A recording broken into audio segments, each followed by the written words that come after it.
1.0 तो देखिए, मैं तो ये कहना चाहूँगा कि मूवी शुरू भी नहीं हुई थी, सिर्फ एक ट्रेलर दिखाया गया था और ट्रेलर के बाद 88 घंटे में वो ट्रेलर खत्म हो गया था। यही बोला है कि पानी और खून एक साथ नहीं बह सकता, blood and water can't flow together. कि जहाँ तक आप ब्लैकमेल करना चाहते हैं हमें किसी चीज़ के लिए, मेरे ख्याल से भारत अभी इतना संपन्न है कि हम किसी ब्लैकमेल से डरने वाले नहीं हैं। मेरे ख्याल से ये तो एक बड़ी चेतावनी बन के रहेगी, क्योंकि जब आप स्टेट स्पॉन्सर्ड टेररिज्म या राज्य प्रायोजित आतंकवाद को बढ़ावा देते हैं तो ये हमारे लिए, भारत के लिए बहुत चिंता का विषय बन जाता है। क्योंकि देखिए, हम तो एक उन्नति की बात करते हैं, हम सबको साथ में लेके चलने की बात करते हैं, तो जो भी हमारे काम में रोड़ा अटकाएगा उसके लिए हमें कुछ ना कुछ कार्रवाई करनी पड़ेगी।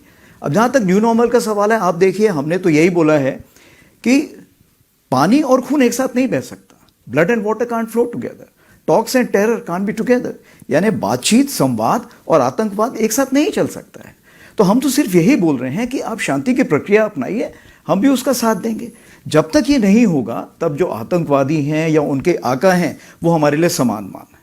दूसरी चीज़ ये है, जो भी आतंकवादी को बढ़ावा देगा हम उसको जवाब देंगे, और हमारे पास अगर बैरंग चिट्ठी भी आई तो भी हमें पता है कि जवाब किसको देना है, हमें उसकी चिंता नहीं है। और जहाँ तीसरी बात है कि जहाँ तक आप ब्लैकमेल करना चाहते हैं हमें किसी चीज़ के लिए, मेरे ख्याल से भारत अभी इतना संपन्न है कि हम किसी ब्लैकमेल से डरने वाले नहीं हैं।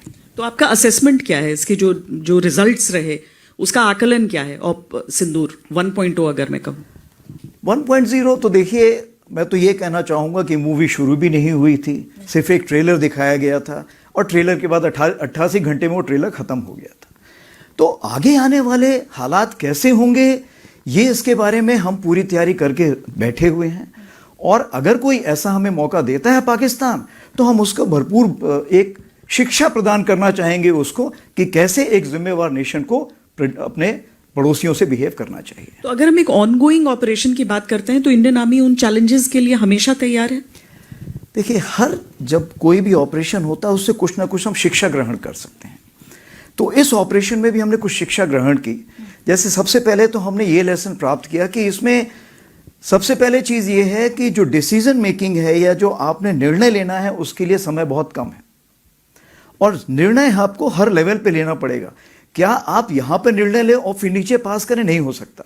तो हर लेवल पे, हर स्तर पे लोगों को समय के हिसाब से तैयारी करनी पड़ेगी और एक्शन लेने पड़ेंगे, कार्रवाई करनी पड़ेगी। दूसरी चीज़ जो इंटीग्रेशन बोलते हैं, इंटीग्रेशन का ये मतलब है कि चाहे army, navy, air force, CAPF, cyber, space, कोई भी हो, उसका इंटीग्रेशन हम जितना जल्दी करेंगे उतना हम इस लड़ाई को बड़े साझे ढंग से लड़ सकेंगे। क्योंकि आज की लड़ाई जो है वो मल्टी डोमेन है। अगर मैं बोलूँ सिर्फ आर्मी अकेले लड़ सकती, नहीं लड़ सकती, हम सबको मिलकर लड़ना पड़ेगा। जो सैटेलाइट है वो बताएगी कि कौन कहाँ पर बैठा हुआ है, और जो उसी प्रकार से जो हमारे साइबर हैं उसका ये है कि क्या मुझे एक, मान लीजिए एक ड्रोन आ रहा है, तो ड्रोन के लिए क्या मुझे फायर करने की ज़रूरत है या मैं उसको इलेक्ट्रोमैग्नेटिक स्पेक्ट्रम या कहीं लेज़र से किल कर सकता हूँ? तो बहुत सारी चीज़ें हैं जो इतनी आपस में घुल मिल गई हैं कि हमें उसमें साथ में बैठ के सोच विचार करना पड़ेगा। तीसरी चीज़ ये है कि लड़ाई कितने दिन चलेगी ये आज हम नहीं बता सकते हैं। हमने तो लड़ाई तकरीबन मान लीजिए 88 घंटे में की, कल कोई 4 महीने भी चल सकती, 4 साल चल सकती है। इस चीज़ को मद्देनजर रखते हुए क्या हमारे पास साजो सामान है उस लड़ाई को लड़ने के लिए? क्या उसके लिए शस्त्र हैं? अगर नहीं है तो उसकी हमें तैयारी करनी पड़ेगी। हमें यह देखना पड़ेगा कि हमें 4 साल की लड़ाई तक के लिए भी तैयारी करके रखनी पड़ेगी।